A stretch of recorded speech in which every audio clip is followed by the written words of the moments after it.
everybody. Mark Levin here. Our number, 877-381-3811, 877-381-3811. Oh, man, Shevitz, you won't want to miss this hour. No way, Jose. By the way, there's a website called Media. You ever hear this website, Media? The vast majority of you have not. I link to it from time to time. They have pretty good clips of cable. They basically plagiarize that stuff, slap it on their website, and typically give liberal commentary 80% of the time. One guy in particular, by the name of Ken Meyer, you ought to go look at it. It looks like Flounder. Remember the movie? Remember Flounder in the movies, Mr. Producer? The guy looks like Flounder, a moron. But I'll get to him and others later. 12 former top intelligence officials criticized Trump for pulling security clearance. Do you see that in Politico and elsewhere in our free press media? That means, I guess, the president shouldn't have pulled Brennan's security clearance. Because not is it unconstitutional, according to some, including at National Review. No. It's political. And the president of the United States, he can't do things like that. Pretty incredible, isn't it? And by the way, if you defend the pulling of John Brennan's security clearance, you must be a sellout to conservatism. Did you know this too? I'll get to that fool later too. Let's read from the always objective free press that calls itself Politico. Dozen former top intelligence officials representing previous Republican and Democratic administrations issued a letter late Thursday supporting former CIA Director John Brennan and lambasting President Donald Trump's move to revoke his security clearance. It's not a move, he revoked it. The rare statement from the former officials, including former CIA directors who served under Presidents Ronald Reagan, George W. Bush, and Bill Clinton, comes one day after Trump pulled Brennan's clearance and said he would evaluate clearances for other former intelligence officials, including two who signed on to the pro-Brennan statement. That move from the White House has nothing to do with who should and should not hold security clearances and everything to do with an attempt to stifle free speech that dozen ex-intelligence officials wrote in their joint letter, which is hilarious. They're all over the media. The media can't get enough of this. And they talk about stifling their free speech. You don't have to agree with what John Brennan says, and again, not all of us do, to agree with his right to say it, subject to his obligation to protect classified information. Nobody says he doesn't have a right to be an ass. He is an ass. And he displays that, demonstrates that in the media. There's no logic. There's no connection between, and we've talked about this now, what, day 3, day 2? Between this claim that he's losing somehow his ability to speak freely when his security clearance is yanked. And there's a great piece in Bloomberg by Eli Lake I'll get to. It says Trump's not even trying to silence Brennan. He's trying to hold him up as an example. Now, ladies and gentlemen, I have a question for you. These 12 former CIA directors, Republican, Democrat administrations. Tell me, did they all sign a letter when the Obama administration was unmasking American citizens? When Susan Rice and Samantha Power and others were unmasking American citizens, including Lieutenant General Mike Flynn, and unmasking American citizens at a pace we've never seen. Did they all sign a letter, a protest? Tell me, when the FISA court was misled with an application that didn't reveal the financial source and the purpose of the Russia, Steele, Clinton, DNC dossier, did these 12 intelligence officials, did they sign a letter of protest? It is the Foreign Intelligence Surveillance Act, after all. When John Brennan called the President of the United States treasonous, and of course the conviction for treason results in capital punishment, did these 12 former intelligence officials sign a letter in protest? How about when Comey lied and leaked? Or when McCabe lied and leaked and now is under criminal investigation? How about Stroke lied and leaked Did they sign a letter of protest? How about the treatment? Speaking of Lieutenant General Mike Flynn, where Stroke went back a second time and set up General Flynn, who was involved in intelligence activities when he was active duty. Did these 12 former intelligence officials sign a letter in protest? No, they didn't. And you know when else they failed to sign a letter of protest? I will play it again, because it hasn't been played on any major cable show that I'm aware of. Senator Dianne Feinstein, March 11, 2014, marches to the floor of the United States Senate. She is at that time the chairman of the Senate Intelligence Committee. And the CIA, under John Brennan,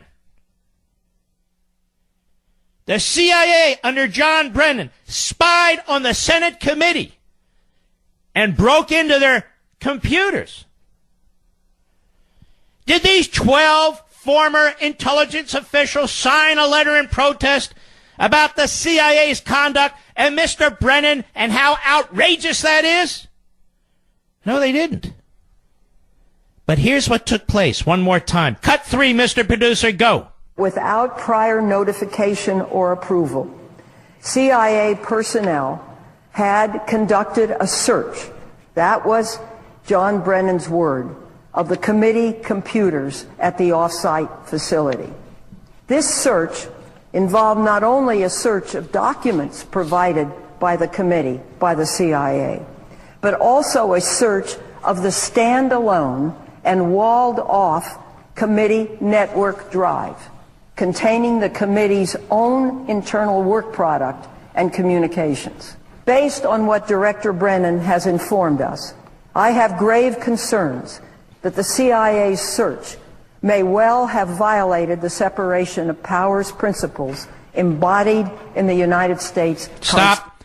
Did we get a letter, a protest, from 12 former CIA directors serving Reagan, Bush, Clinton, and others? Did we get a letter of protest?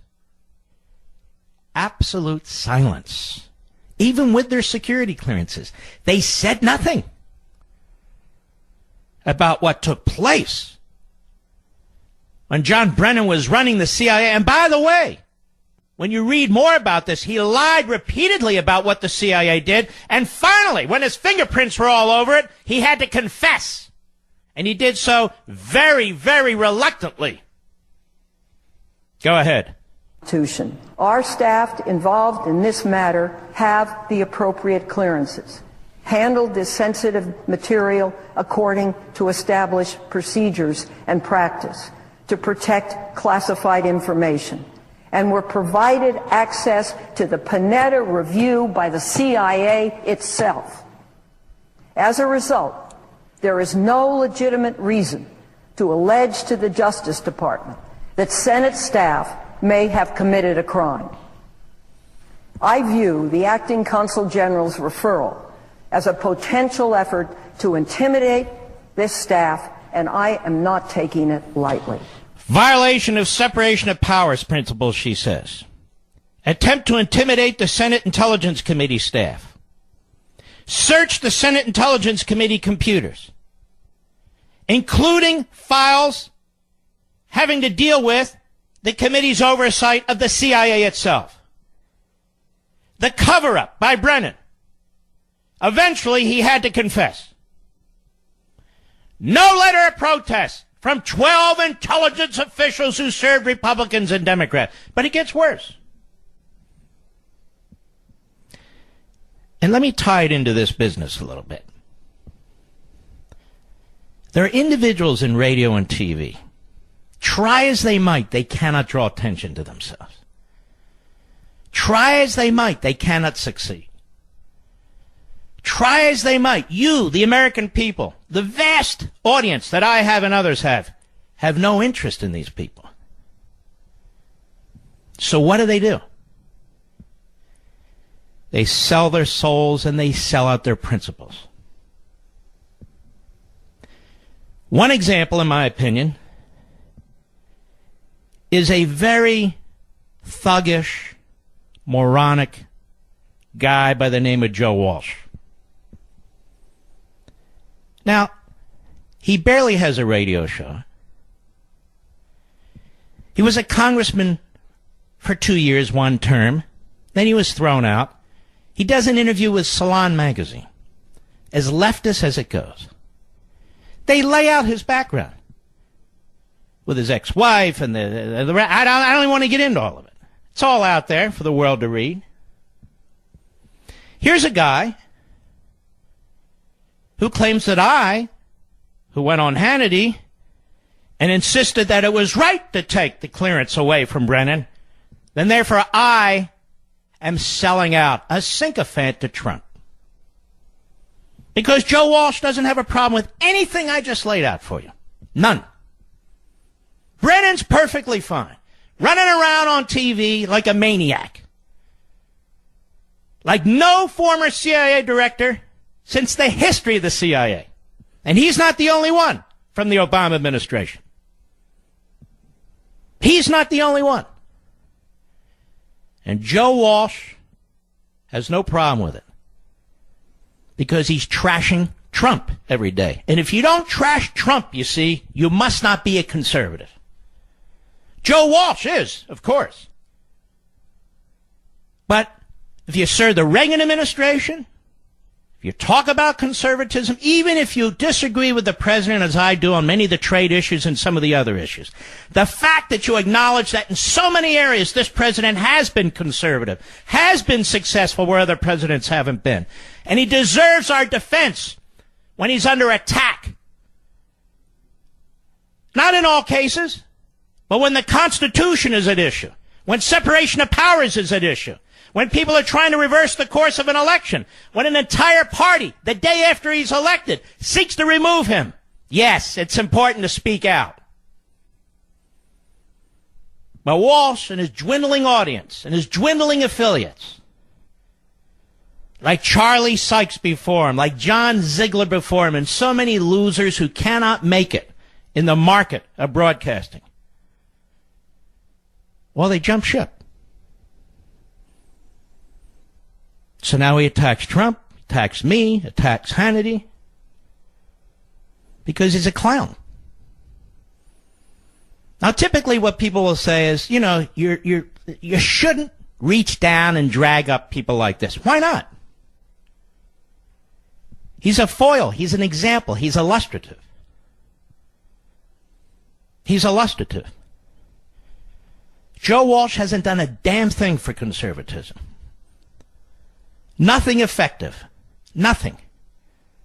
We have a president of the United States who I disagree with on some issues, but I agree with on most issues. He's trying to bring back the judiciary and make it constitutional once again.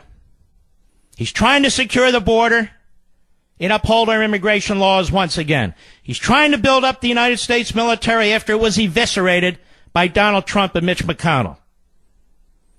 He supports law enforcement that was demoralized and dispirited under Barack Obama, Eric Holder, and Loretta Lynch. He calls out the unconscionable activities that have taken place at the FBI, at the senior levels. They don't even exist anymore. Fired or resigned or under investigation, as well as our intelligence community. And he calls them as he sees them, whether you like the way he does it or not. He calls them as he sees them. Just like this clown, Joe Walsh. But Walsh has decided there's only one way to breathe life back into his career. To join the Nicole Wallaces and the Joe Scarboroughs and the other rhinos and losers who pretend to be conservatives. John Brennan may have served 6 presidents, but 6 presidents didn't necessarily know who John Brennan was except for Obama. He was a careerist. And as it turns out, he was a disaster. He did nothing effective to stop the Russian interference in our election. Nothing. Proof is in the pudding. And he has spent his every waking hour since the Trump election trying to sabotage his presidency as a former CIA director.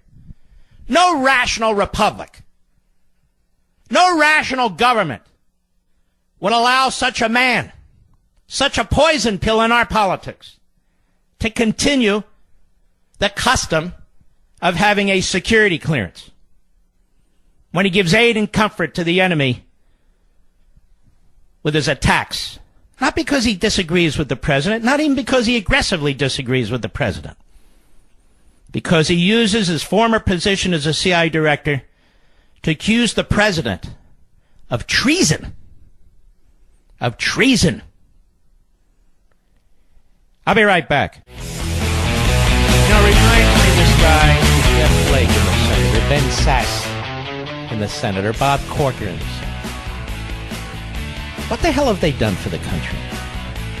What conservative principles have they advanced? They even taken on their leadership, Mitch McConnell, who is a disaster. Corker greased the skids for the Iran deal.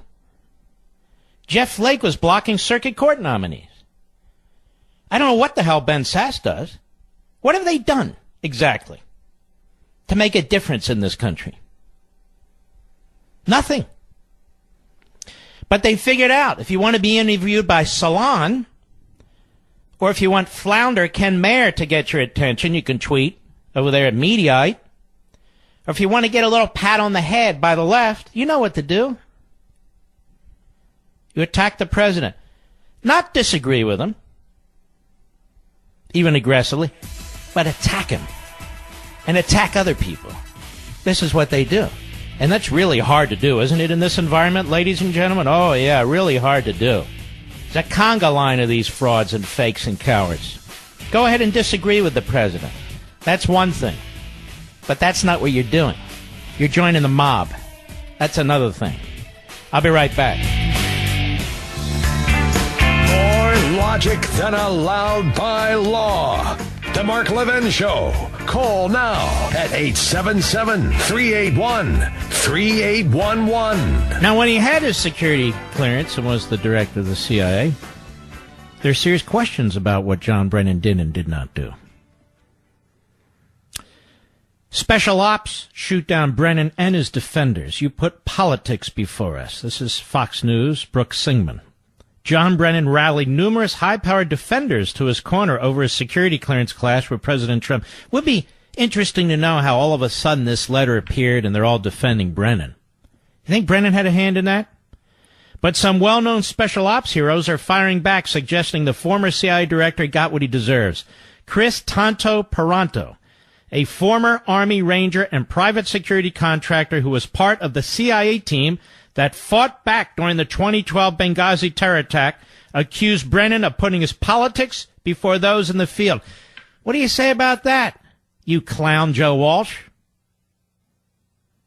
He's lucky the security clearance is all he's getting away with, Paranto told Fox News in an interview on Friday, responding a day earlier to Brennan's tweet that his principles are worth far more than clearances. Paranto also tweeted, quote, "My principles are greater than clearances too, John, especially when you and the CIA Kool-Aid drinkers punished us for not going along with the Benghazi cover-up story in order to protect you, Hillary Clinton, and Barack Obama's failures. You put your politics before us."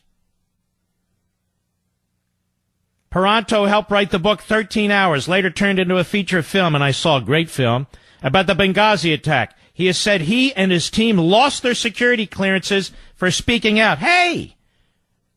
Did these intelligence officials, all 12 of them, write a letter?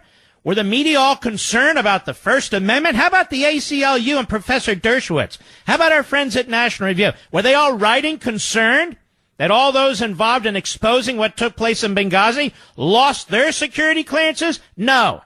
Where was the punk Walsh? Where he always is. Nowhere. Security operators, including Paranto, previously had to sign non-disclosure agreements. Paranto told Fox News he signed 3 pertaining to Benghazi within a 6-month period. Though Brennan told lawmakers in 2014 this was not a specific effort to prevent them from speaking to Congress. Oh. Paranto maintains, however, that he didn't share classified information in telling the Benghazi story and continues to object to their clearances being revoked. Brennan revoked their clearances. You got that, MSLSD? You got that, Constipated News Network? What a bunch of clowns. Normally, when you have a clearance suspended, you're supposed to know why. I was never given that, he said, blaming Brennan. It was his determination whether we kept our clearances or not. He also took exception at how the Benghazi team was treated upon their return. We come back from being on the ground to be treated as a second-class citizen. You come back and you're called a liar, Paranto told Fox News. Brennan came in, and there was no talk of, hey, good job, guys. Not that you looked for it, but instead it was, don't say anything, guys, and we don't want the truth to get out. Oh. Free speech and all. Paranto continued his attack against Brennan on Twitter Thursday night, firing a round of accusations against the former CIA director. Quote, or caught lying to Congress, or caught spying on presidential candidates, or caught using their positions to influence U.S. elections, or caught fabricating stories about attacks on U.S. personnel in Libya, or providing weapons to ISIS-backed militias in Syria. Should I go on, John Brennan? Writes Paranto. Meanwhile, numerous leaders from the intelligence community defended Brennan, calling President Trump's decision to revoke his security clearance ill-considered and unprecedented. Well, then, there you have it. There you have it. Unbelievable, isn't it? So this piece I was talking about by Eli Lake over at Bloomberg.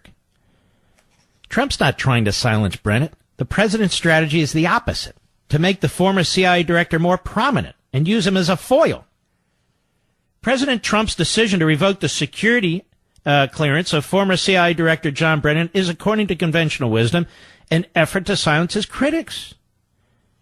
This is what Brennan himself is saying, so forth. As is so often the case, however, the conventional wisdom is far from trying to silence Brennan. Trump is elevating him, wants to make Brennan the face of the so-called resistance. Part of the Trump playbook. Why do you think he keeps tweeting about Maxine Waters? He's a man who approaches politics like a professional wrestler, happy to play the villain if it energizes his base. Brennan is the perfect adversary. Now let's take this one step further, shall we? Exactly how can Trump stop Brennan from speaking? If this violates his First Amendment right, which is so ludicrous and stupid, but how does it stop him from speaking? How is he going to stop any of these people from speaking? And why is it that with a modicum of research, minimal amount of research, you can hear this Feinstein speech on the Senate floor attacking Brennan and the CIA for spying on the Senate Intelligence Committee, and it's as if it never happened? Is that not a big deal? Yeah, it's a big deal. So why do people who trash the president, why do these 12 former intelligence officials, why do would-be radio hosts, why do they ignore it all? And beat their chests about how they're the true conservatives. They're the true patriots, don't you know? When in fact, that's not the case.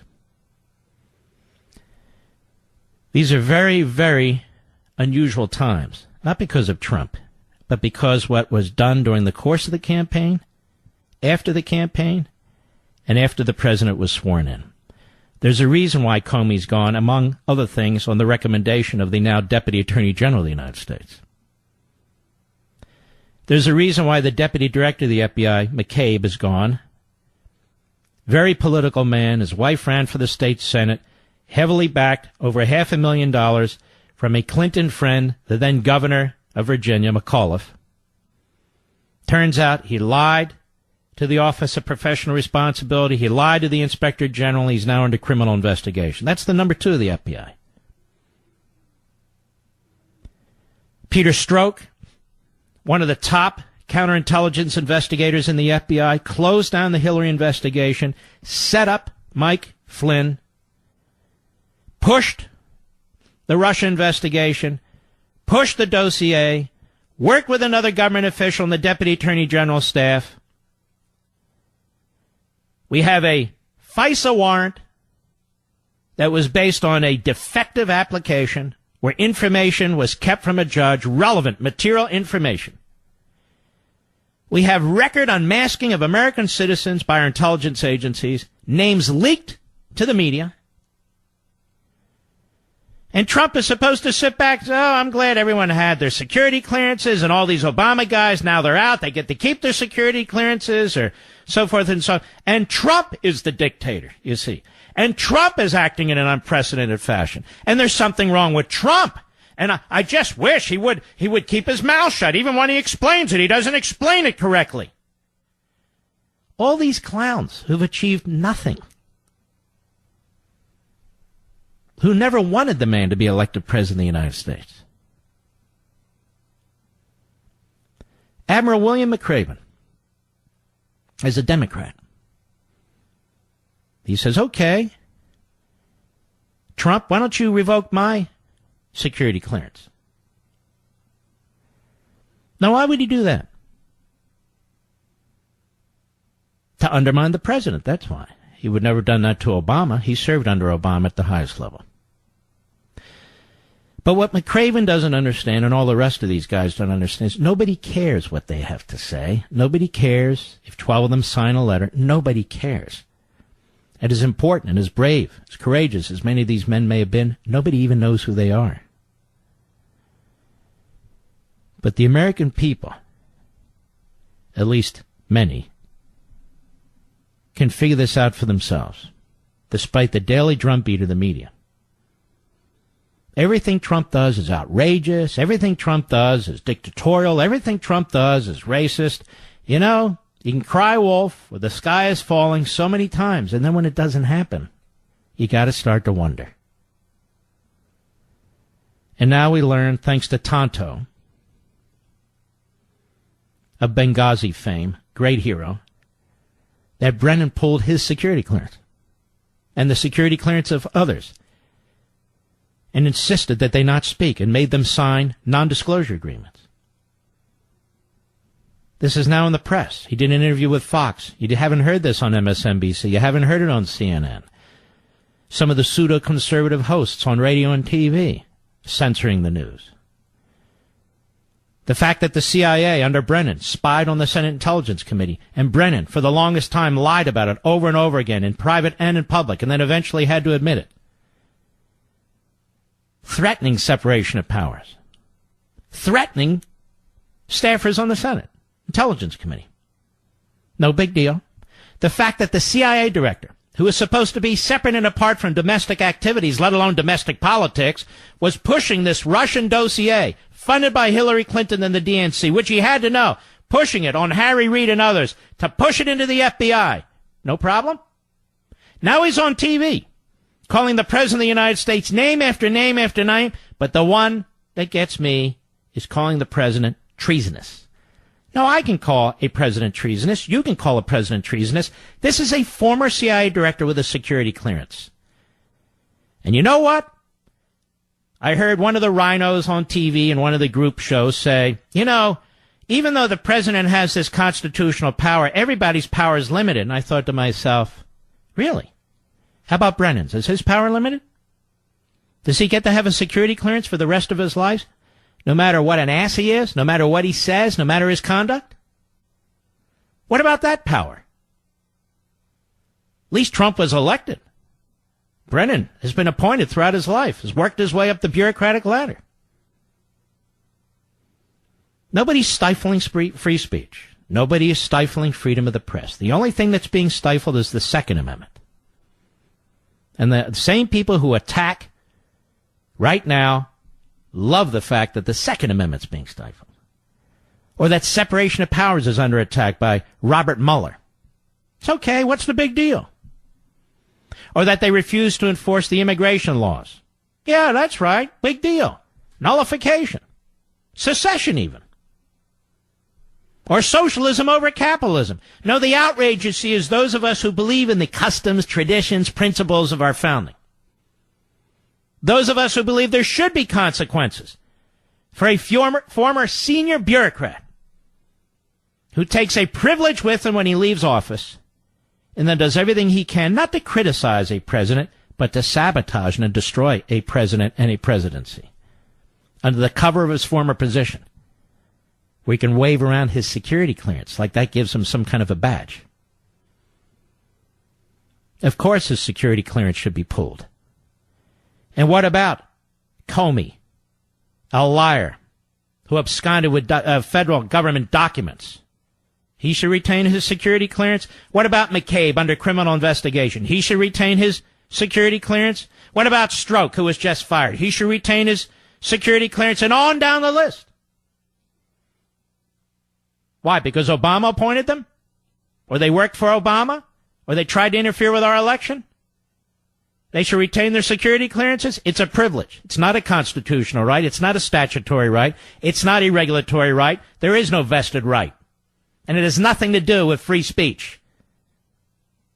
I'll be right back. Mark Levin. It is amazing, isn't it, that the press are out of control. They act like a gaggle, a mob, groupthink, an aggregate ideology. And when you challenge them, when you point these things out, quietly and loudly, they claim you're attacking freedom of the press. Not them individually, not their specific news organizations. No, you're attacking freedom of the press. When John Brennan, who is utterly and completely irresponsible and has abused his privilege, is addressed by the President of the United States, and then you're attacking freedom of speech. Really? Oh, yes. See, they won't stand on their own 2 feet and duke it out on the merits, on the substance. Instead, they wave around the Constitution that does not even apply. It's like those football players who kneel. They wave around a Constitution that has nothing to do with what they're doing, while they trash the very country, the government of which was created by that Constitution. We become a society of narcissists and egomaniacs and progressive ideologues. All one and the same, overlap. Let's slip in a call or two because we have some excellent callers. Mike, Washington, D.C., the great WMAL. Go. Hi, Mark. How are you tonight? Okay. Thank you for taking my call. Just want to say this is the first time I've ever spoken on the talk program. All right. And God bless you, sir. You are the best cleanup hitter in the business. Thank you. So the point I want to make, I'm going to try to be as succinct as possible, is Mr. Brennan's, this is not a First Amendment issue, as you've so well articulated. It's a violation of trust. Mr. Brennan was offered a highest security clearance as possible.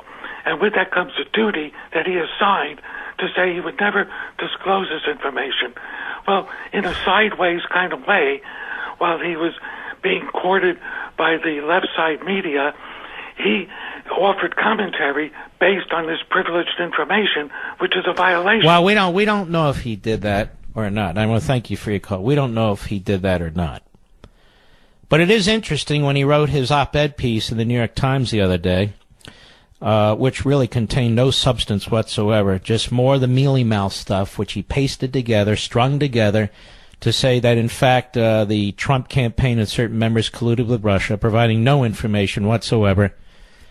That finally Richard Burr, the Senate Intelligence Committee chairman, woke up, put out a press release, and said, you know what, Mr. Brennan? If you had information or have information that ties the Trump campaign to collusion with the Russians, you didn't provide it to us. Why didn't you provide it to us in 2016? Why didn't you provide it to us when you were the CIA director? In fact, I would argue, why don't you provide it now? He doesn't have a damn thing. This is why his security clearance has been yanked. Pushing a Russian dossier for all intents and purposes. I mean, you talk about collusion with Russia, it's John Brennan as far as I'm concerned. We'll be right back. Hello, everybody. Mark Levin here. Our number, 877-381-3811, 877-381-3811. Now, the Sunday shows, the so-called Sunday news shows, if you want to keep your sanity, don't watch them. We'll have clips we may or may not use next week. because it's all predictable. I'll tell you what they are now. They'll bring in an admiral this, a general that, a former this, and a former that. And these guests, for the most part, are chosen for the purpose of singing as the host orchestrates. So they'll tell you how the President of the United States is out of control, what he did is unprecedented, or if he's going to yank a security clearance, don't talk about Russia or politics, just talk about cause and so forth and so on. They insist that the President do as they wish he would do. And the President just take it. And he's not required to do it. You know, in this regard, it's very interesting to me. The President is not expanding the powers of the presidency in any respect. He's exercising the powers that he has. For instance, unlike Obama, he didn't by fiat create an entire new immigration program called DACA with all the left-wing kook judges, and some of them even aren't left-wing, upholding DACA and those who benefit from it as a right. When it came to immigration and refugees, when he first came into office, the president essentially did what Obama did. But the Obama judges, having been form shopped by left-wing DAs and others, went against Trump. The effort to withhold federal funding from sanctuary cities and sanctuary states is a normal course, unfortunately. The federal government does this all the time to enforce environmental laws and other laws they want to impose on the states in order to control the states. Yet when it comes to this president and his Department of Justice doing the same to prevent the conduct of these sanctuary cities and the withholding of information from federal immigration officials, the courts rule they can't do it. Barack Obama can, through a bureaucratic fiat, impose unbelievable mileage standards on vehicles, which are impossible to meet for the most part. And then when the president comes in, this president, and says, no, I'm canceling them, we actually have a court that says, no, you're not allowed to. I can't think of a single area where this president has actually conducted himself outside the bounds of the Constitution. Can you think of any? Yanking a security clearance? He clearly has that power. Defending the office of the presidency against a rogue prosecutor? He clearly has that power. What exactly has he done that's unconstitutional, that violates the norms of the Constitution and the interpretation? What exactly has he done? Now, what he has done that upsets the left is he's used his legitimate powers to push back, to reverse course.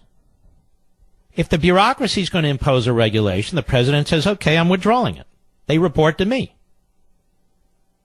The law on immigration is that I get to secure the border. I'm going to secure it.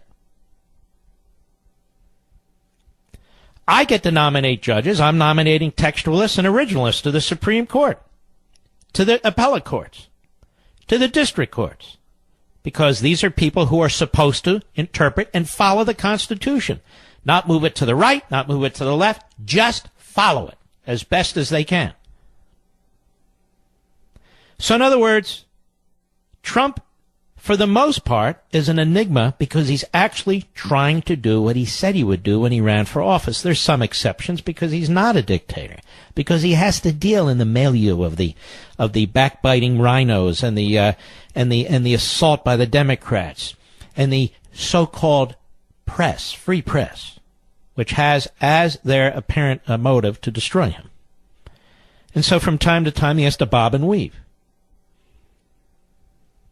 Nobody's demanding that you agree with Donald Trump all the time. Nobody's demanding that you agree with any politician all the time. Nobody's demanding that you agree with any public official all the time. Nobody's demanding you agree with your spouse all the time, or your boyfriend or your girlfriend all the time. But what we cannot tolerate, what I won't tolerate, is an obvious cabal of progressive ideologues and the flunkies, pseudo-conservatives and Republicans who have as their goal to remove this president. He hasn't done anything that should result in his removal. it's not enough to debate these issues either. This is a battle over the future of the country. It's bigger than Trump. This is a battle over the future of the country. Over whether or not people like us get to win elections anymore. Or they're going to be reversed. Or you're going to sick prosecutors on people. Or you're going to impeach people. This is truly a battle over freedom of the press. What does that mean? That 90% of those who claim to be reporters and hosts and so forth must be progressive? Otherwise, you're attacking freedom of the press? You can't push back? Freedom of speech. Freedom of association. There's a baker on the West Coast who's constantly under attack, not the West Coast, the Midwest, Colorado. He wins the Supreme Court decision. The state continues to attack him. Nobody talks about, you don't have 12 intelligence officials writing a letter in protest saying he has freedom of association, freedom of speech, civil right. No, not a word. Nothing. Nothing. The Manafort case, there's really nothing to report. I love the way the media writes, the trial will stretch into next week. The jurors have been deliberating for 2 days. 2 days. They're trying to figure out what to do. They've been given telephone books, not actual telephone books, but telephone book sizes, a size of documents to review. Very complicated matter. And I believe what these jurors are going to find is that these are complicated matters. It's not as simple as the prosecution said. We'll see. I don't know.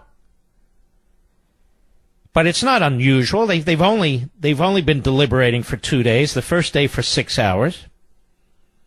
Nobody knows what's going on there. People are predicting, but this is the way they gin up, fill gaps and gin up time. And the media, of course, wants to know the name of the jurors right now, so they can then do exposés on them. This guy voted for Trump. Which one? That one right there. So you can't expect them to convict. But here's what I'm going to tell you. If Manafort is found not guilty on all charges, while the media will say that's a real setback for the prosecution, it has nothing to do with Trump. Because then they will make our point, which this trial has nothing to do with collusion in Russia. So Trump is not in the clear. If Manafort's found guilty of anything, then they will pivot and reverse course. This was his campaign manager. Now the prosecutors have a head of steam. Now they're going to even be more aggressive in dealing with Trump. See, we already know what these people are going to say and do. That's why would you watch the Sunday news shows? You already know what's going to happen. By the way, there is a show you should watch on Sunday. Mine. 10 p.m. Eastern. 7 p.m. Pacific. Let me tell you, it's going to be on Convention of States, Article 5. We're going to have the great retired Senator Tom Coburn. He is a terrific man. Mark Meckler, the great, energetic leader of the Convention of States organization. Now, there was a bit on the Convention of States a couple of weeks ago on one of the shows on Sunday, in which former Congressman Jason Chaffetz and somebody else whose name I can't remember actually attacked Meckler, attacked the whole idea. They're utterly ignorant about the subject. They kept just saying, Mike Lee doesn't support it, Mike Lee doesn't support it. Well, Mike Lee is a very dear friend of mine, and he doesn't support it. And I'm working on him because I don't understand it. But that's beside the point. That's not an argument. An argument is to have some substantive knowledge about what you're talking about. We're going to spend the entire hour on this. Your Constitution. Your ability to get our Constitution back. Your ability to make a difference. So I really hope you'll watch, because it's a fascinating program, and these are fascinating men. And I know millions of you who are involved in this project. And again, it's very, very important. So it's this Sunday. Brand new show. They're all brand new shows, actually. with former Senator Tom Coburn, Mark Meckler, and, of course, me. I'll be right back. Mark Levin. Now, let me ask this question. You got a guy by the name of Bruce Orr, O-H-R. You can Google his name and learn all about it. But really, nobody outside of the Department of Justice much ever knew who this man was. He was serving on the staff of the Deputy Attorney General of the United States in the Obama administration, and that bled into the Trump administration. The Deputy Attorney General was Sally Yates, a partisan. And then the deputy following her was Rod Rosenstein, an incompetent. While he was serving as the Associate Deputy Attorney General to Sally Yates, he was conspiring with his wife and Fusion GPS, which were doing the opposition research and being paid for it on the Trump campaign. The money, of course, was laundered through the law firm, then laundered through Fusion GPS. They hired the foreign former spy, Christopher Steele. Christopher Steele and Orr were in constant contact.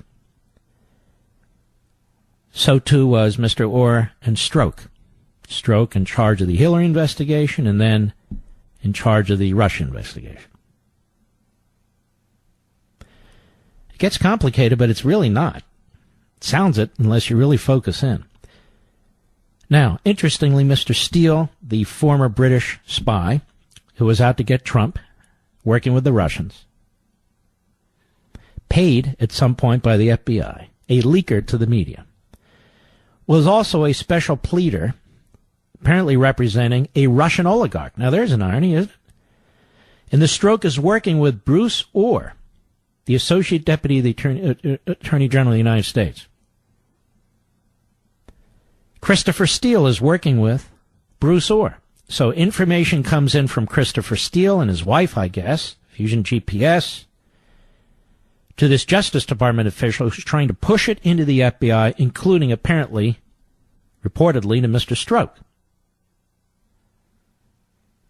to influence the outcome of the election. So I would ask these 12 former intelligence officials, what do you think of that?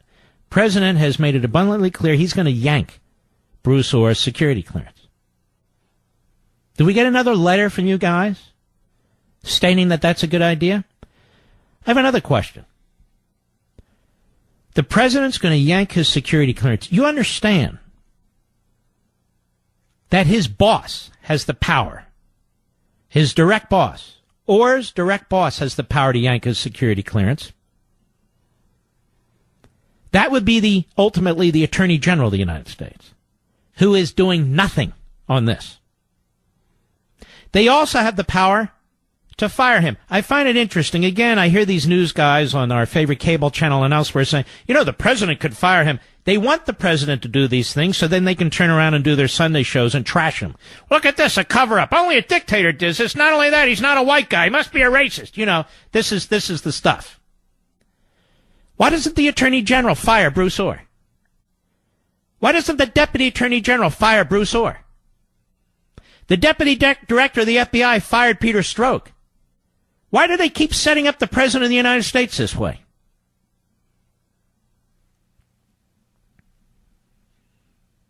So his security clearance should be pulled, don't you think? Yeah, I think so. Well, it depends how the president does it. If he does it for political reasons. No. His security clearance should be pulled. Period. John, San Francisco, California, the great KSFO. Go. Great pleasure to talk to you, Mark. First time, love your TV show also. Just started watching it. Thank you. I'll have to say here, there's really a two-class system when it comes to security clearances, and I will say from experience, having one for 40 years. And what happens here is these people are using this for their own self-benefit. We hear, it's so they can help the government. They're helping themselves. With one of these clearances, you can go out and you can lobby with it. You can work for contractors. It's very Well, let's slow down. So you can work for a federal contractor. Isn't that really what we're talking about? Yes, it's a federal contractor. Mm-hmm. And what happens here is the policy is, and we hear the policies not being followed in both forms of government, is within 90 days of employment termination, the clearance is not revoked, but it goes inactive.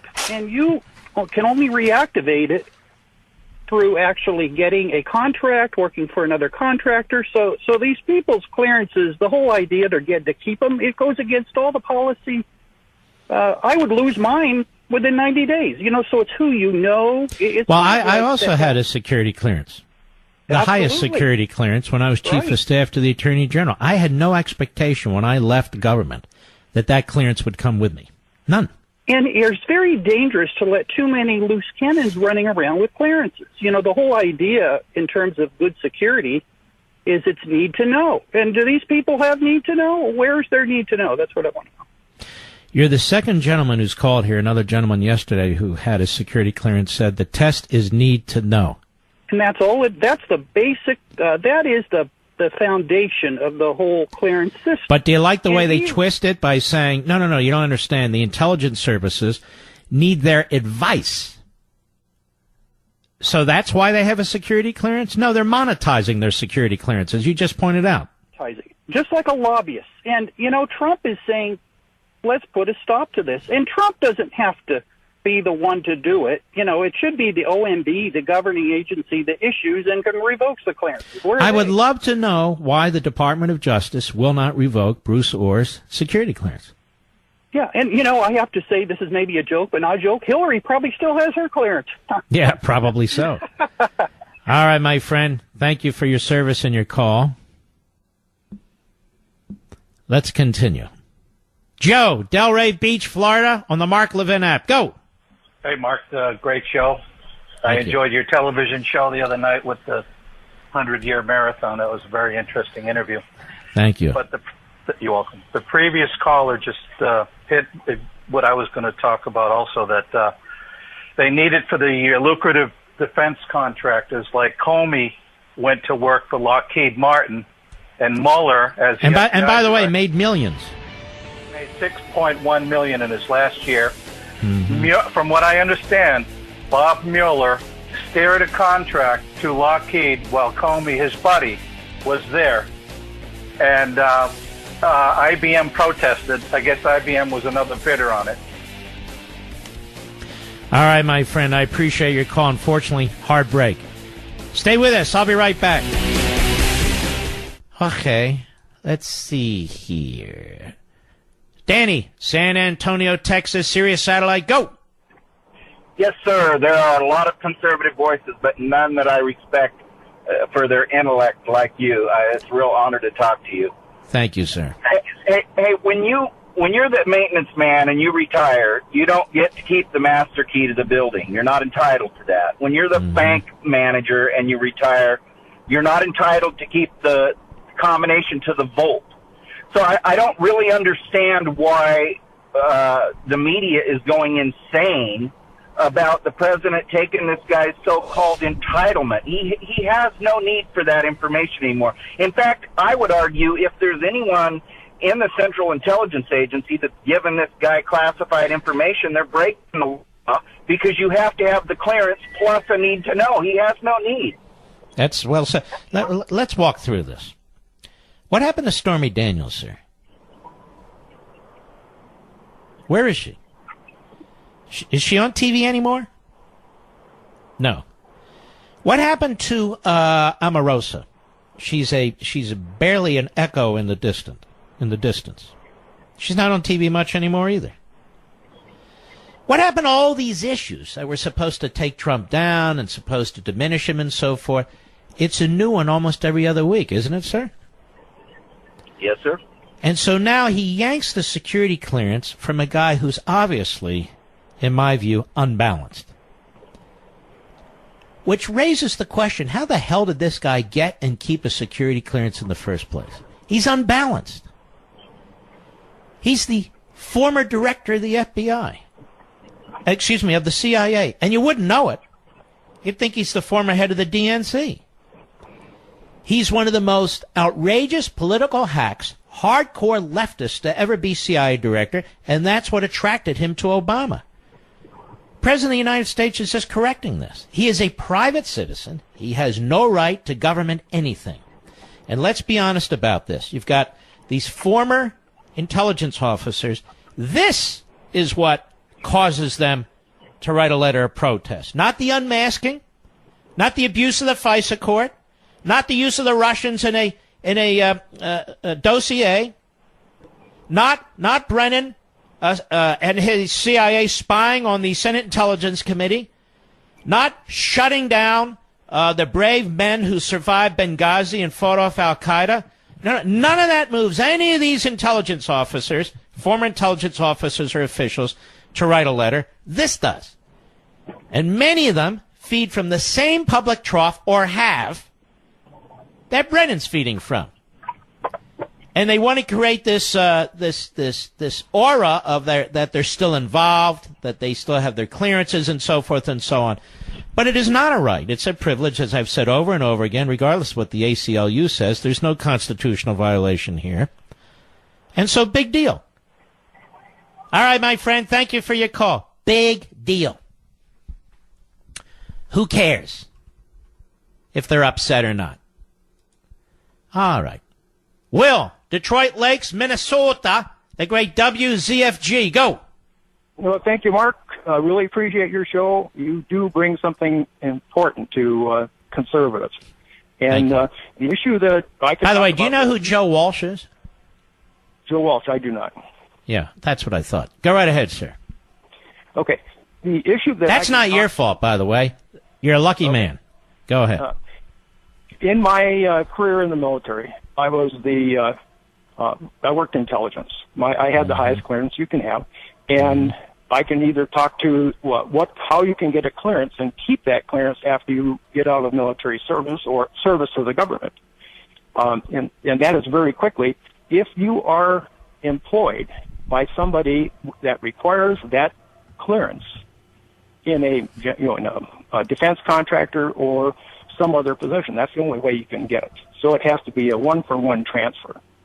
And they don't have, defense contractors do not have that high clearance in most cases.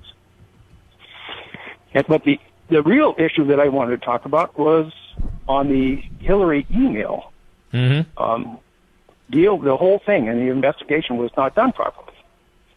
It was never looked at as far as a damage assessment, which is supposed to be done anytime there's classified information is revealed. And what would have happened had that been done? They could have looked to see how that information got on our server. Well, they claim they did, and they claim that the Russians did in fact get some classified information. No, but I can guarantee you that they've never held a single person accountable that for putting that information. No, that's true. We know that. In fact, they were immunizing them left and right. And, sir, did these same 12 intelligence officials and officers, did they sign a letter of protest against what Hillary did to our classified information? No. No. So what morally moved these people was the fact that Donald Trump yanked Brennan's security clearance. Not that Brennan yanked the security clearance of the men who fought at Benghazi and required them to keep their mouths shut. They weren't worried about their First Amendment right. They weren't worried about the abuse of the Foreign Intelligence Surveillance Act court. No, they didn't write a letter about that. They didn't write a letter about McCabe and Comey and Stroke and their activities relative to counterintelligence and so. No letters there. Or the unmasking, the record amount of unmasking in the Obama administration.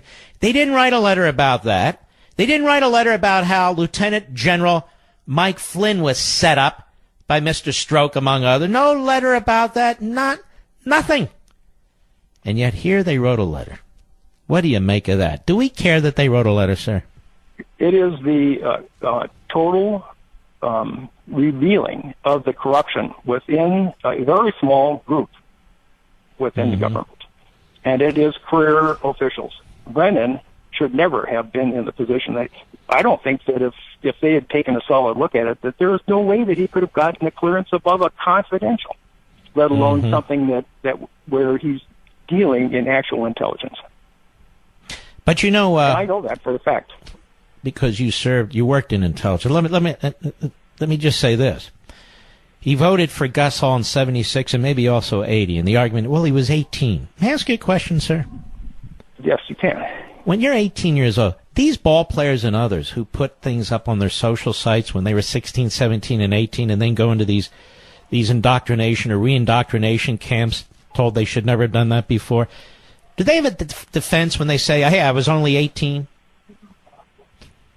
No. Well, you have 18-year-olds in our military today in Afghanistan, in Iraq, in Syria, one hellhole after the other.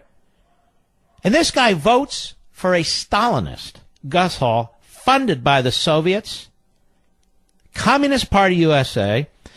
No, you're not supposed to hold them to account. I don't know. How old are you, sir? I am 69. All right, I'm 61. Now, when I served in the government, in the Reagan administration, it would have been relevant to know that I voted for a communist. Wouldn't it have been relevant for you? They look, to get a clearance, they look that you get an SBI for anything above a secret. And an SBI reveals everything. They go back to teachers, they go back to your associations, they hit every law enforcement. They go to landlords, the Cub Scout leaders, they go everywhere. Yes, that's absolutely correct. It is unbelievable the people that you find out have been talked to about your military service or your government service.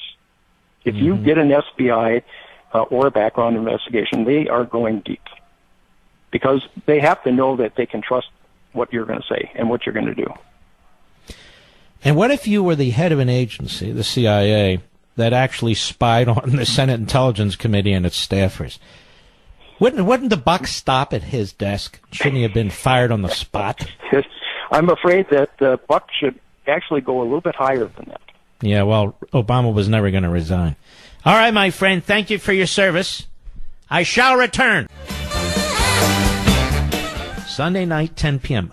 Always Sunday night, 10 p.m. Eastern, 7 p.m. Pacific. Life, Liberty, and Levin.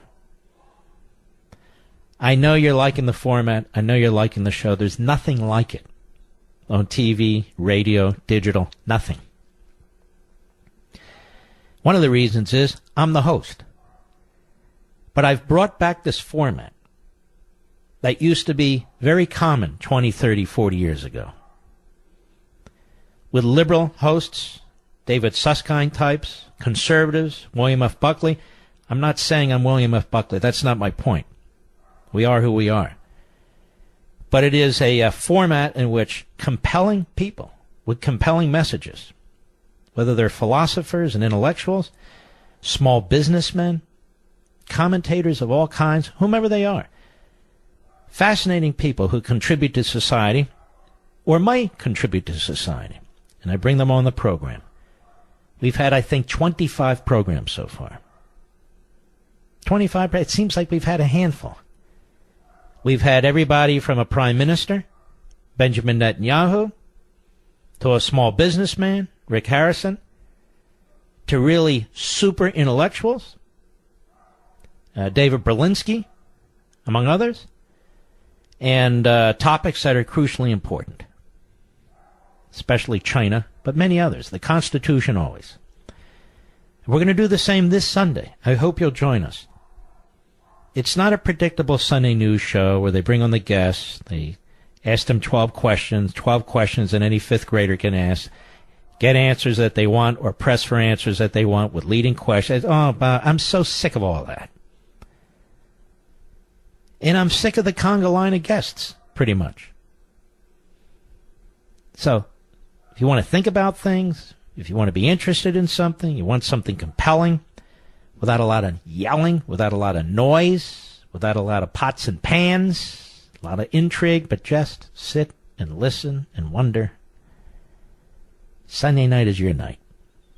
You wrap up the weekend, you begin the week. 10 p.m. Eastern, 7 p.m. Pacific, Life, Liberty, and Levin. We're going to have a wonderful show this Sunday. How do we save the Republic? Is there a method in the Constitution that provides for it? The answer is yes. Well, what is that method? What does it mean? Is it really possible? These are dire times. What can I, a citizen, whether I be a Uber driver, a taxi driver, a truck driver, whether I be a janitor, whether I be a billionaire or millionaire, what to do. Ian, Columbia, South Carolina, on the great WBOC. Go. Hey, Denali, glad to talk to you tonight. Thank you. I wanted to let you know how TSSCIs work in the real world when you do something you're not supposed to. As an E3 stationed in Japan in 1993, after an exercise, me and a few NCOs and some other airmen went out to a bar, and we ended up having a few drinks with some Russian fighter pilots in town for an air show. 12 hours later, we were standing in front of our commander with our skiff badges in her hand and had our clearances suspended until the investigation was done. After 4 days, we were called into the commander's office of 5th Air Force. 3-star general, he chewed us out one side of another right before we signed letters of counseling. I learned right then and there, if you have a TSSCI from the United States government, a halo should be above your head. And I can't imagine how in the world anybody who knows Christopher Steele still has clearance. Mm-hmm. It's a sickening. It's a double standard. Young enlisted men like I was, we get reamed, we get in trouble. Heck, we go to jail. Well, These guys get $6 million a year. Yeah, it's amazing. And it's the same thing with the Hillary violations of the Espionage Act and the abuse of her position and the setting up of a private server, making access to classified information relatively simple. You do that, if you're working in the military, you're going to wind up in the brig. In the brig, you're going to be in Leavenworth making little rocks out of big rocks. When I saw what Hillary Clinton did, it literally turned my stomach, and I've been sick about it for 5 years now? Mm-hmm. And I just can't imagine how anyone who's a citizen of the United States can get away with this type of thing. Well, they do, left and right. They're called liberal Democrats, my friend. But the last thing I want to say is to your audience, let's hold these people accountable the same way we hold the men and women who are on the front lines defending this country, because if we do not, their service is just in vain. But how can we, when we have mental midgets like guys Joe Walsh or Bob Corker or others who spend their entire time trying to undermine the office of the presidency and the man who serves there right now, distracting as many people as they possibly can from the problems we have? Well, programs such as yours and a few other ones are making us focus like laser beams on what the problem is.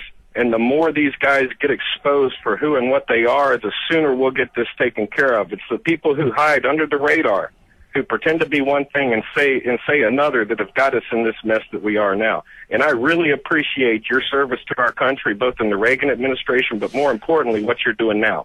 Your books, your radio show, you're setting the foundation for the next 45 Wait a minute, I thought years. I was a sellout. What's that? I thought I was a sellout. No, sir. You're the Denali. Nobody sells out. No, You know, listen, man, heck, you're overly generous, and thank you very, very much for your service. I know the Chihuahuas out there can't control themselves. Thank you, Ian, very, very much. Thank you all who have served this country in uniform or in a clandestine way. We thank you all. We'll be right back.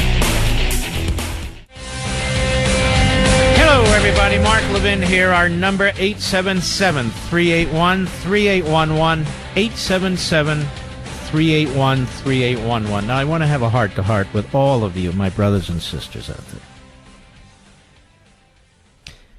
Those of us who share so many values and principles and who love this country and think America is great. We are going to get slaughtered in the November election if we don't turn out in big numbers. Do not believe all the Pollyannas out there. The left is crazed. The media and the Democrat Party have done everything they can and will continue to do so to create hate, to argue racism and bigotry, to try and turn out the Democrat base. The Democrat base is a collection of constituency groups, more and more based on race and ethnicity. And they are serious. And they have billionaires behind them. They have the media behind them. They have Hollywood behind them. They have day in and day out indoctrination in our schools behind them. The Republican Party really is an impotent entity in so many respects. Whereas the Democrats march in order. March in order. Oh, Mark, they're fighting between the moderates and the socialists. I said they march in order. And they do in the end. And it is an odd debate between the moderates and the socialists and the Democrat Party. There are no serious moderates leading the Democrat Party. It's like an argument between the Stalinists and the Leninists. But the Republican Party, you have people like Corker and Sass and Flake. You have columnists like George Will and other. They don't care if the Democrats win. In fact, some of them are encouraging it. So the Republican ranks are divided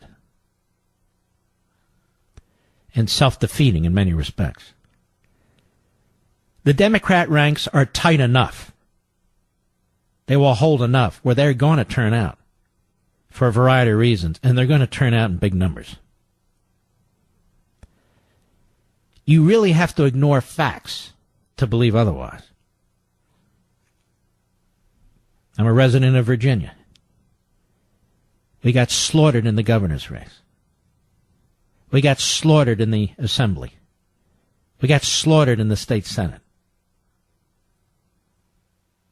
On an half-year election last year. People said, oh, well, everybody expected the Democrat governor to win. No, they didn't. When you look at this 12th congressional district in Ohio, and you start looking at these numbers, there are far more Republicans in that district than Democrats. 87% of the Democrats turned out. Almost 9 out of 10. 40% of the Republicans turned out. You can't win elections like that. You can't win elections like that. And if you don't turn out, and if you don't vote, the firewall that is the House of Representatives will collapse completely. It's conceivable. I'm not saying it's going to happen. I'm not making predictions. That's not my point here. It is conceivable that the Democrats could win 65 to 70 seats in the House of Representatives and have a significant majority in the House where nothing could stop them. And if it gets really, really big, it's possible they could have a slim majority in the United States Senate. Do you know what will happen to this country if that occurs? The Joe Walshes of the world, the Nicole Wallaces of the world, the Steve Schmitz of the world, all frauds, phony sellouts. They won't care. The Ben Sasses of the world, the Jeff Flakes of the world, the Bob Corkers of the world, they won't care. They pretend they're conservatives. They're nothing. They've done nothing. I want you to think of 2 years of that. Of endless subpoenas, endless investigations of the president, his family, his staff, while at the same time complete stonewalling and obstruction of investigations that have been taking place to uncover the greatest scandal in American history, the greatest electoral scandal in American history, involving the senior levels of the FBI, which have now been wiped out, and senior levels of intelligence agencies. I want you to think about this. It's not enough to be an observer. It's not enough. You are going, as big as my audience is, it isn't big enough to turn this around. So word of mouth is a big deal. You have to be your precinct worker. You have to say, you know what, I'm in charge of my family, my extended family, my coworkers, and my friends. I'm the guy who's going to get the vote out in the neighborhood. And you're really going to have to plan for this. You can't wait for the Republican Party to knock on your door. They're not going to knock on your door. And it's our country. You have people on the left who are demanding that we impose socialism in this country. You have people on the left who are saying America was never great. You have people on the left who want to appoint people to the Supreme Court and the other courts who will eviscerate the Constitution. You have people on the left who are nullifying our immigration laws and who want open borders. You have people on the left who've already tried to eviscerate our military, and with China rising and Russia rising, Iran and North Korea, we can't afford to lose this election. We can't afford it.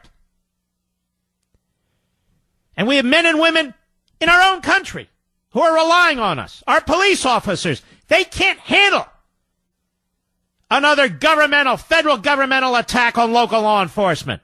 How much can they take? Our men and women in uniform, how many more times are they going to be stabbed in the back by the left? Our enemies are cheering for the Democrats. Our enemies are cheering for the Democrats. All this talk about Helsinki and the press conference, they want Trump to fail. They don't want him to have Republicans in the House and the Senate. They love Chuck Schumer. They love Kamala Harris. They love Elizabeth Warren. They love Bernie Sanders. They love the surrender crowd. They love Pelosi and Hoyer and all the other freaks in the House of Representatives. And they love our media. Oh, they love our media. Pravda, Russia TV, Chinese state media. They're jealous of the American media. Day in and day out trashing our president. Day in and day out trashing his policies. Trying to get him indicted. Trying to get him impeached. Hell, Xi Jinping loves it. Putin loves it. The Islamo-Nazi in Tehran loves it. The inbred in North Korea, they love it. They all love it. That's why I laugh. 12 intelligence officers upset that the Brennan security clearance was pulled. Really? Brennan with his big mouth giving aid and comfort to the enemy. Well, how dare you? He served 6 presidents. Who cares? Certainly not serving this one. I am just shooting up the warning flares, okay? I know that you want to hear only positive stuff. I know that's the way most of these hosts do it. I am telling you, there's cause for alarm and concern.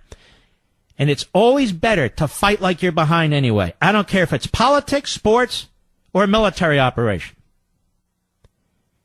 We are behind. And because we won special elections in Republican districts, that's not good enough. We've won them by the skin of our teeth in most cases. And no, I don't blame the President of the United States. I blame us. Turn out and vote. How hard can it be? I'll be right back. Well, you know, you've been reading these stories, I assume? That Jews are starting to flee Paris and France and leave the country altogether. Same thing apparently is happening in London.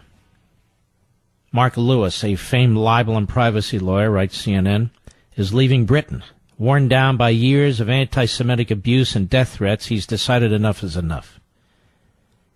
The 53-year-old plans to begin a new life in Israel with his partner, Mandy Blumenthal, by year's end. Both were born and raised in England. Both are ready to leave. He says, I just want to get out of here. It's a massive thing to do, but I've actually had enough. People might dislike me in Israel because of my political views, might think I'm too right-wing or left-wing or whatever, but they're not going to dislike me for being Jewish. Now, there's no getting around this, and I'm going to speak the truth. There's always been some level of anti-Semitism in Europe. I mean, we did get the Third Reich, but that's not my focus. It's the refugees. It is the political environment now. The demographics have changed. These countries are flooded with Arabs and Muslims. And no, not all Arabs and Muslims are anti-Semitic. I know I have to say that because there are people out to destroy me in this program, but we all know that. But what's happening is there are enough. And when they come into these countries and they don't assimilate into these countries, you have a problem. And more politicians kowtow to it. In Britain, the head of the Labour Party, Corbyn, is a flat-out anti-Semite, anti-Israel. He's a racist, if you will, in that context. And so, and he's of the hard left. Now, when you look in our own country, I'm sorry, one of the least reported stories on cable, on the networks, even in conservative radio, is what's going on in many of our college campuses. Many students coming in from overseas. Over 300,000 here a year from China. Fine. Not really, but you understand. But tens of thousands coming from the Middle East, coming from Arab and Muslim countries as well. That, in combination with the hard left, is creating, in some cases, on some college campuses, a huge issue, which has been swept under the rug and largely kept quiet. Because our free press doesn't want to get into it. And if they're citizens or naturalized or otherwise, they tend to find a home in the Democrat Party. And the Democrat Party more and more is moving in this direction. There's a candidate running in Minnesota. Some people say she's married to her brother. I don't know what the hell she's married to. Whatever.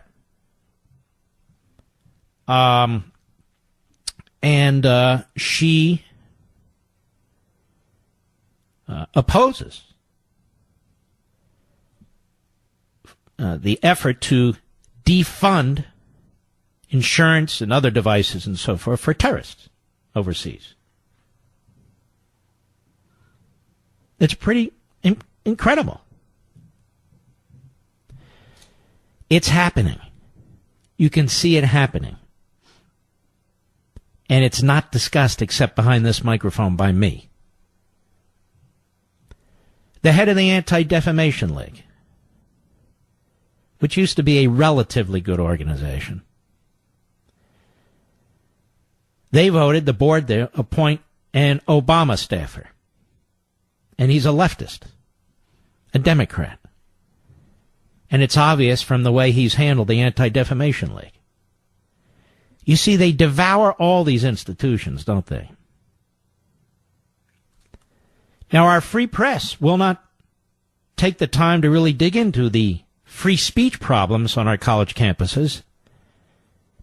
You saw Chris Cuomo, in the past Don Lemon, among many others on CNN and MSNBC and their colleagues, claim to support the free press and be the free press, give aid and comfort to Antifa by either underreporting what they do or excusing what they do or giving caveats for what they do. They are a violent,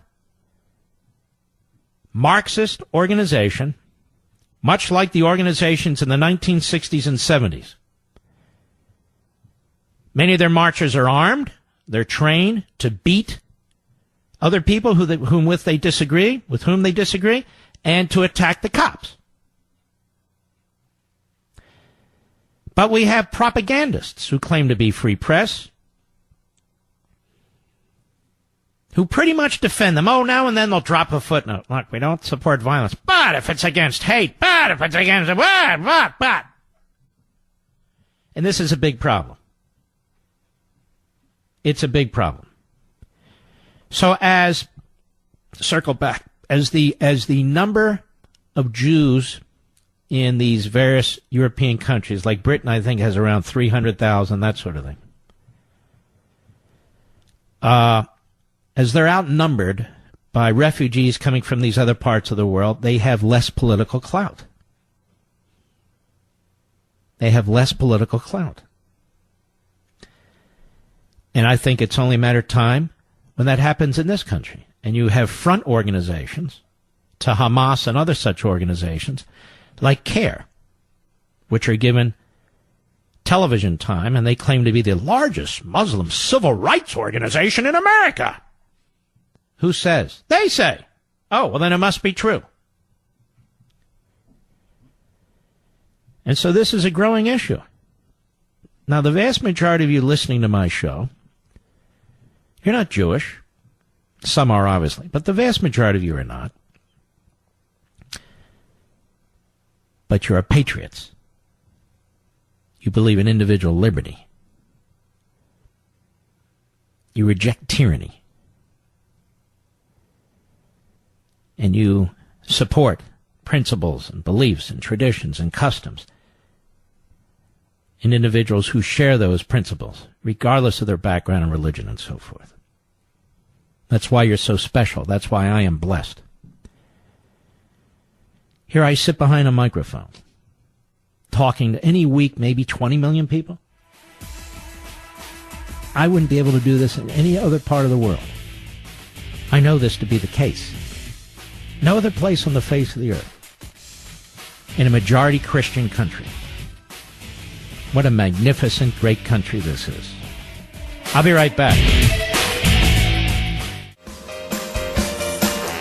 Mark Levin, making conservatism great again. Dial in now, 877-381-3811. You see, the same leftist forces operating in Europe are operating in the United States. The same media cheerleaders for leftist forces, same thing. Same thing. And if you don't throw in with them, you're a bigot. If you don't throw in with them, you're a xenophobe. You know the names, you're racist, and on and on and on. And yet with your own two eyes and your own noggin, you see and you understand, you comprehend what's taking place in a country. These other countries and our own country. And really, it's as if we have no power over this, because the courts, the media, the Democrats, and some Republicans do not give a damn what the population has to say. Do not give a damn what the law is. That's why you have sanctuary cities. Sanctuary against what? Sanctuary against federal law. We have a Supreme Court that ruled 5-4, Anthony Kennedy writing the opinion, that Arizona could not enforce federal law if the President of the United States didn't want them to. That was the essence of that decision when it comes to immigration. The President has plenary power. Broad power. Well, apparently that's Obama, because when Trump comes into office, he doesn't have plenary power. We have cities and states nullifying federal immigration law, ignoring the President of the United States. Suddenly the Department of Justice can't withhold federal funds if they ignore federal law. In other words, the rules are used against us, and the Constitution is undermined. But for them, they set the rules. They set the rules. And then it's all wrapped in compassion and equality. It's appalling is what it is. Dave, Keyport, New Jersey, the great WABC. Go. Hey, Mark, the shock jock. Hey, how you doing? Yeah, I was just talking to your screener. I was in London in 2008, and I was shocked by when I would turn on the nightly news that like 500, 600-year-old Christian churches were being vandalized by Muslims, and they were spray painting on the churches, "This is our city now." How do you know they were Muslims? Because, well, that's what the news said. Oh. Oh, the news said they were Muslims. Yes. Okay. Yeah. All right, sir. Appreciate your call. Ah, wonderful. Dr. Michael Pillsbury, who I had on my Sunday show a little while back in his great book on China. I see Tucker Carlson now has him on Fox. That's good. It's important that Dr. Pillsbury get out there, because this China issue is a very, very big deal. And I want to congratulate Bret Baier and his people. He led with it on his show, the great threat that China is posing. The Pentagon put out a report that almost nobody read except we did on the air here. It's very, very important that the free press actually start to focus on news that's crucial to this nation. But it's good to see Dr. Pillsbury on Fox. Let me just say that. All right, perfect. The computer screen just bonked. Oh, here we go. Let us go to David, Lady Lake, Florida, the great WSKY. Go. Thank you, Professor. I would like to raise a point that I believe the press and many in the intelligence community are acting like spoiled children, because knowledge is power, and with President Trump actually doing things to stop them from knowing everything that's going on. I mean, it was amazing when he first took office. He could talk on the phone, and the presses were already running with his conversation. And I never remember a president talking on a phone with a foreign leader and that information getting out to the media. How the hell did that happen? I think there were too many people with clearances that they shouldn't have had. I mean, transcripts. Exactly. And he talks with Putin, and, they're crying and crying and crying because they didn't know what he was saying in the room. And, it just leaves the press in a point where they may have to do some work for a change instead of having everything said to them. Well, let me ask you a question. When Obama met with world leaders privately, what was he saying in the room? Only when the microphone was left on did we know. Exactly. All right, sir, I appreciate your call. Thank you. Ken, Watertown, Tennessee, XM Satellite. Go right ahead. Yes, sir. I appreciate you taking my call and all you do. Hey, let me tell you what I'm doing out here in Tennessee. I've got a list of these 13 guys: Gates, Webster, Tennant, Goss, Hayden, Panetta, Petraeus. All you have to do is a simple Google search with the word Robert Gates, consultant, William Webster, consultant, and you will be I will associate those names with law firms in Washington, D.C., but we know they're not law firms. They're lobbyists. So what these guys are doing is they're keeping their security clearance. And when a client comes to their law firm, oftentimes the clients are nation states. Say there's an African nation that wants Bradley fighting vehicles, let's say. Well, they call this law firm up, and these guys call their buddies in the State Department. They call their buddies in the CIA, and the next thing you know, they call their buddies over there in the Congress, and all of a sudden all this money and equipment flows to that country, and they skim off about 25% of it, and it's very easy to find. And I'll encourage your listeners to go to every one of these names of these people. And I'll tell you another thing that's interesting to me. Chertoff, you know that name, don't you? Michael Chertoff was U.S. Attorney. He was also the head of DHS for a while. Yes, sir. Michael Chertoff has an organization with a lot of these guys in his organization. You cannot pull Chertoff's organization up with a normal Google search now. You could do that a month or so ago. You cannot do that now. And I'm not sure if that's a IT thing or they did that purposefully. But every one of these rats is a lobbyist, and they make a ton of money, and this is why they're mad about their security. Well, let me ask you a question, sir. Why are they so focused on Sean Hannity's real estate investments, which apparently are all perfectly legitimate and fine through some company that he does them with, and but they're not interested in the least in any of these former government officials at the CIA and so forth who are signing letters about security clearances and many of them monetizing it? How come they have no interest in that whatsoever? Well, to be honest with you, sir, I don't know a thing about Sean Hannity and his real estate. No, that's not my point. I didn't ask you about that. I said, follow me. How come the media are interested in that and not the other? Oh, that's a totally different question. That's a simple answer to that, because they're on the other team. They obfuscate, and the most important thing that you have to understand about what the media is doing, it is not the stories that they produce and the abilities of guys like me out in the middle of nowhere, Tennessee, able to shoot through their BS. It's the stories that they spike. It's the stories that you never hear about that a guy like me can't go, well, hey, that doesn't make sense. Let me just Google this up. Because that's what I did. I said, hey, this thing doesn't make... I used to fly airplanes in the Air Force. I had a top secret clearance. I was a reconnaissance pilot. I know about this stuff. So when I saw this thing about these security clearances, I said, well, this doesn't make sense. So I sat down, I grabbed myself an adult beverage, and I got on Google, and in about 5 minutes I go, okay, I'm following the money. This really is a perk, isn't it? Huh? It's a perk, P-E-R-K. It's a perk that these guys have had for all these years, and now they've been found out. Let me tell you another thing, Mr. Levin. It is not particular to the Democratic Party. It is the swamp. There's only one party in Washington, D.C., and that is the incumbent party. No, I don't agree with that. I don't agree with that. Let me tell you. There's one party that wants to impeach this president. And while they agree way too much on way too much, if we take that attitude, we'll be sitting on our butts while we get our clocks clean and they impeach this president. So I'm not prepared to say that. If you are saying, look, these people on this list, a lot of them are Republicans doing exactly the same thing, I think you're exactly right. Yeah. Well, I think you're right. I think you have to go out and you have to vote to support this president. There is no doubt about it. And you need to support the people that are running, that are going to support him.